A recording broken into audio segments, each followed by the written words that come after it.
తెలంగాణ రాష్ట్ర ప్రభుత్వం అత్యంత ప్రతిష్టాత్మకంగా ఇందిరమ్మ ఇళ్ళ నిర్మాణం తీసుకుంది సార్.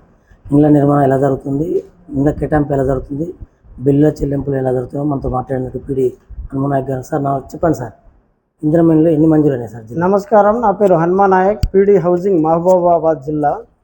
మహబూబాబాద్ జిల్లాలో మొత్తం డోర్నకల్, మహబూబాబాద్, దాని తర్వాత ఇల్లెందు, ములుగు కాన్స్టిట్యున్సీలు ఉన్నాయి. అందులో భాగంగా మనకు ప్రభుత్వం నుంచి కోట ఇవ్వడం జరిగింది. కాన్స్టిట్యున్సీ వారీగా మనకు ఫస్ట్ ఫేజ్లో మొత్తం 602 ఇళ్లను, అదేవిధంగా సెకండ్ ఫేజ్లో 8,949 ఇళ్లను మంజూరు చేయడం జరిగింది. ఇంకా అదనంగా ఐటీడీఏ కోటా కింద మనకు 1,100 ఇళ్ళు మంజూరు చేయడం జరిగింది. మొత్తం కలిపి 10,651 ఇళ్ళు మనకు ప్రభుత్వం వారు అలాట్ చేయడం జరిగింది.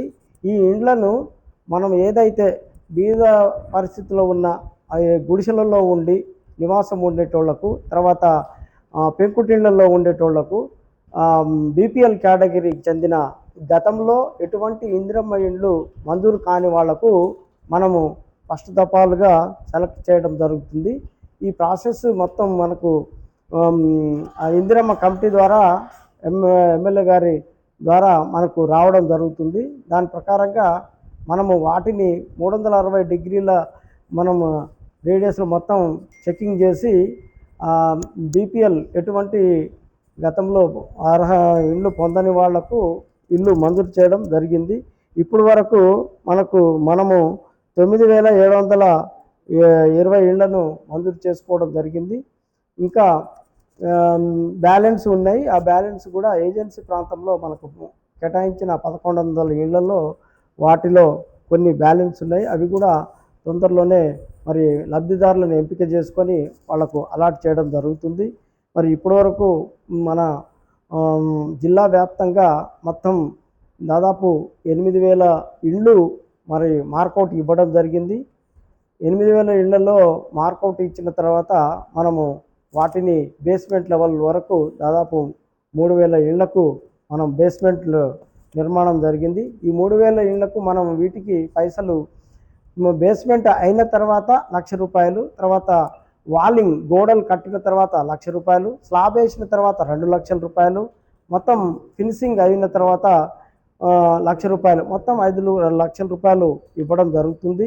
మరి ఈ ఇంటి నిర్మాణం కూడా మనం లబ్ధిదారులు వాళ్ళే స్వయంగా కట్టుకోవాలి. తర్వాత వాటికి సంబంధించిన 3 నెలల్లో కంప్లీట్ చేసుకుంటే మనము కంప్లీట్ పూర్తి అయిన తర్వాత 5,00,000. చాలామంది లబ్ధిదారులు బిల్లుల చెల్లింపులో జాప్యం జరుగుతుంది అనేది చాలా ఇబ్బంది పడుతున్నారు సార్. దీన్ని ఎలా పరిష్కరించబోతున్నారు? లబ్ధిదారులు కొంతమంది వాళ్ళ ఆధార్ నెంబర్లు కానీ, తర్వాత బ్యాంక్ అకౌంట్ నెంబర్లు కానీ కొన్ని పొరపాట్లు నమోదు చేసేటప్పుడు పొరపాటు చేయడం జరిగింది. ఇంకా లబ్ధిదారులు కొంతమంది ఆ బ్యాంకు అకౌంట్లు, ఆ బ్యాంకు ఖాతాలు లావాదేవీలు జరపకుండా బ్లాక్లో ఉన్నాయి. అట్లాంటి మా దృష్టికి రావడం జరిగింది. వాటిని కూడా మేము ఇప్పుడు ఆధార్ కార్డు అథెంటికేషన్ ద్వారా మరి వాళ్ళకు పేమెంట్ చేయడం జరుగుతుంది. ఇప్పుడు వరకు మేము దాదాపు 2,500 మంది లబ్ధిదారులకు పేమెంట్ చేయడం జరిగింది, ₹1,00,000 చొప్పున. మిగతా వాటికి కూడా మా దృష్టికి వచ్చినవి కూడా అవి రెక్టిఫై చేసి లబ్ధిదారులకు పేమెంట్ చేయడం జరుగుతుంది. చాలామంది నిజమైన లబ్ధిదారులకు ఇల్లు మంజూరు కాలేదు. గ్రీవెన్స్లో చాలా మంది కూడా కాంపిటీషన్ సార్. మీకు దృష్టికి వచ్చిన పేదలకు రానటువంటి ఇళ్లను వాళ్ళకు వచ్చే అవకాశాలు ఉన్నాయా? ప్రభుత్వం దృష్టికి ఏమైనా తీసుకెళ్ళారు? ఇది ఇండ్ల మంజూరీ అనేది నిరంతర ప్రక్రియ. ఇది మొదటి దఫాలో మనము ఎవరైతే బీద వాళ్ళు ఉన్నారో వాళ్ళని తీసుకోవడం జరిగింది. దాని తర్వాత రెండవ దఫాలో మళ్ళీ ఇంకా ఎవరైనా అర్హత కలిగి ఉండి వాళ్ళు ఉంటే వాళ్ళని తీసుకోవడం జరుగుతుంది. ఇట్లా సంవత్సరం ఫైనాన్షియల్ ఇయర్లో అట్లా సెలక్షన్ చేయడం జరుగుతుంది. కాబట్టి ఇళ్ళు రానోళ్ళు నిరుత్సాహపడాల్సిన అవసరం లేదు. వాళ్ళు ఖచ్చితంగా వాళ్ళ అర్హత ఉంటే వాళ్ళకు తప్పకుండా ప్రభుత్వం వారు ఇల్లు శాంక్షన్ చేస్తారు. వాళ్ళకు ఇల్లు కట్టించే బాధ్యత కూడా ప్రభుత్వం వారు తీసుకుంటారని. సార్, జిల్లాలో అక్కడక్కడ అనర్హులకు ఇల్లు ఇచ్చారంటే ఇల్లు ఉన్నటువంటి వాళ్ళకే ఇచ్చారంటే ఒక అపోహ సార్. దీనిపై మీరేమంటారు? ఈ అనర్హులకు ఇల్లు ఇలాంటి ఒక దృష్టికి వచ్చిన చర్యలు అనేది ఇంతవరకు మా దృష్టికి రాలేదు. మేము పకడ్బందీగా ఒక ప్లాన్ ప్రకారంగా వీటిని సెలెక్ట్ చేయడం జరుగుతుంది. ఆ విధంగా ఇంకెవరైనా అర్హత లేని వాళ్ళు ఇళ్ళు మంజూరై ఇళ్ళు కట్టుకున్నా సరే ఏ దశలో ఉన్నా వాటిని రద్దుపరిచి వాళ్ళ దగ్గర నుంచి గవర్నమెంట్ అమౌంట్ రికవరీ చేస్తామని ఈ సందర్భంగా తెలియజేస్తాం. ప్రభుత్వం సీరియస్గా తీసుకుంది ఇందిరమ్మ ఇళ్ళ నిర్మాణం. కాకపోతే ఏంటంటే ఇక్కడ సిబ్బంది కొరత, మీ స్టాఫ్ కొరత ఉంది. స్టాఫ్ కొరత ఎప్పుడు ఫుల్ఫిల్ చేస్తున్నారు?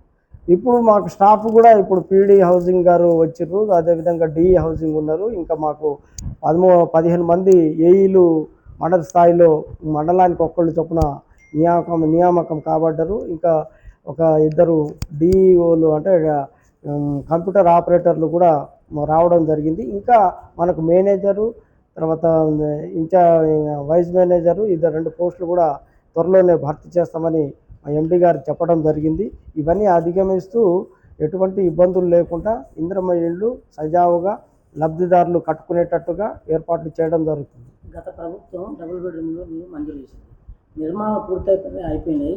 బిల్లు ప్రభుత్వం నిధులు మంజూరు చేసింది. కానీ మీ దగ్గర మీ మీ నిర్లక్ష్యం వల్ల బిల్లులు ఇవ్వట్లేదని కాంట్రాక్టర్లు ఒత్తుకుంటున్నారు. దీన్ని ఎలా చూస్తారు? డబుల్ బెడ్రూము మన జిల్లాలో 3 కాన్స్టిట్యున్సీలో గతంలో నిర్మాణం జరిగిన మాట వాస్తవమే.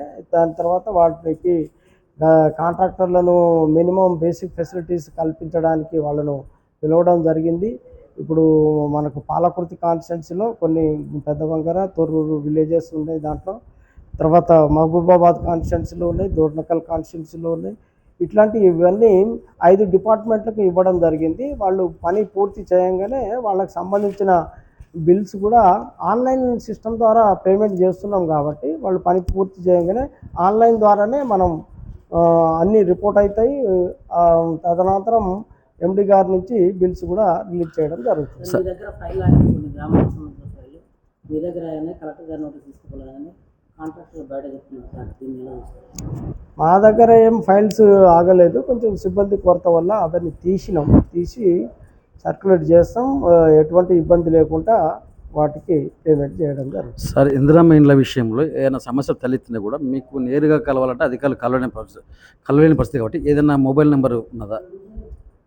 ఇప్పుడు ఇందిరమ్మ ఇళ్ళ గురించి లబ్ధిదారులకు ఎటువంటి సమస్యలు సందేహాలు ఉన్నా మనము ఆఫీస్ చుట్టూ తిరగాల్సిన అవసరం లేదు. లబ్ధిదారులు వాళ్లకు ఒక వెబ్సైట్ ద్వారా వాళ్ళ బిల్లులు, వాళ్ళ ఫైల్ ఎక్కడ పెండింగ్ ఉన్నదో అది క్లియర్గా ఆన్లైన్లోనే వెబ్సైట్ ద్వారా www ఇందిరమ్మ ఇండ్లు అనే యాప్ కొట్టేస్తే వాళ్ళ స్టేటస్ ఏందో కనబడుతుంది.